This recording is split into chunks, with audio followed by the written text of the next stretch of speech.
Xi has never been a good guy. He was following certain marching orders and pushing the One Belt, One Road initiatives and tried to bribe and coerce the African nations into building unnecessary garbage infrastructure all out of those expense, That's like called borrowing colonialism. money through the Chinese development. They call Chinese they set things up, call it an Asian Development Bank or something like that, Yeah, yeah, ADB. of course, that's called Okay, and colonialism. you must borrow money through them for your infrastructure plan under One Belt, One Road, and Yes. then through that they have to get their own little political cronies to do the job, take on the building contracts, bring in the Chinese worker from China to Africa to build the railroad, and so Oh, on. foreign Basically, workers. all yes, oh yeah, Isn't that sure. interesting? Foreign workers Foreign workers in Indonesia, foreign workers in Malaysia, foreign workers in Greece, in various African countries, even as far as to Dubai. Okay, Now, actually, because I want, when yes. you sign infrastructure contract or Hmm. building contracts, major projects, building projects or something like that. Okay, part of the deal is that you must use their people, not your own. One of the main, The hmm only exception to the rule is Canada. hmm Okay, because of the union stuff and so on. Now The labor you're law. saying that the One Belt One Road initiative in Africa and other Asian Yep, countries, underdeveloped Asian countries, yep. is a an attempt at neo-colonialism. It's called a neo-colonialism. That's Yes, right. In other words, China.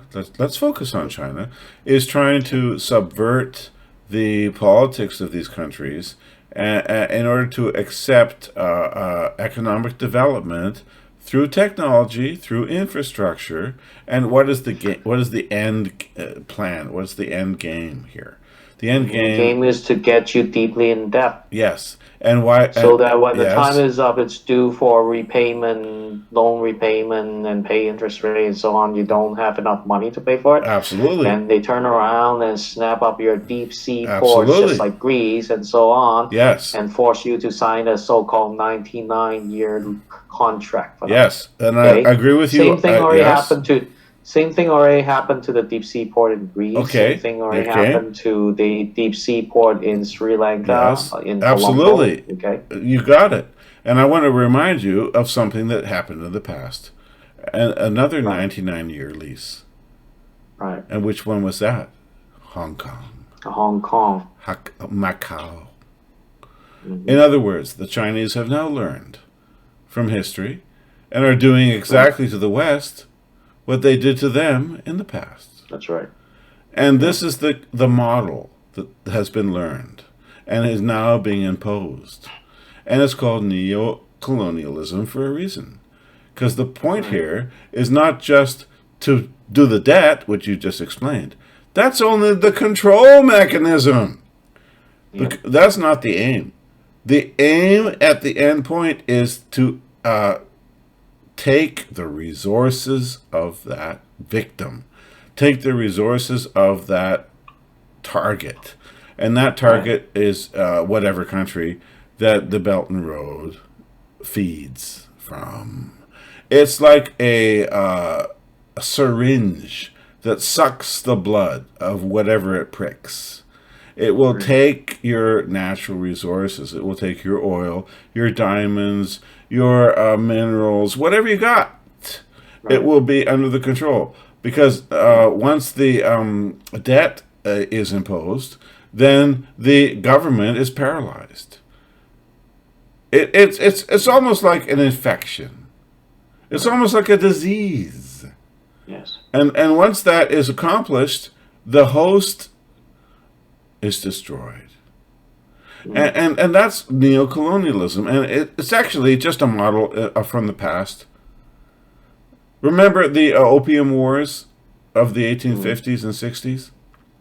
Hmm. That was caused by the problem of import export from Asia to European countries. The European countries were importing things like silk and tableware, ceramics, beautiful dishes, and cutlery, which were not easily manufactured in the West, but were readily available in the East for export. And all those things had to be paid for in hard currency like silver and gold, right? And after a while, the Western countries started to realize, hey, we're getting drained. We're getting drained. The balance of payments aren't equal, and we're going to have to do something. So we're going to colonize them. We're going to go with our debt mechanisms, our loans, and our gunships, and we're going to surround those places, and we're going to make our own ports in places like Shanghai and Macau, and then we're going to start feeding them what we can produce, and forcing it down their throats. And guess what that was? Opium. We're going to addict them. We're going to make it. So they basically recycle the same playbook, the same tricks over again. Exactly. And these people in Asia, I'm not saying they're bad. I'm saying they're smart. They remember what the West did to them. They remember how invasive and controlling the international trade situation was. And you know what? They've discovered that they now have the economic power to do it back to us. Right. And they're succeeding. Now, in a balance of judgment, I would say that they're doing it in a less destructive way. They're not using drugs like opium.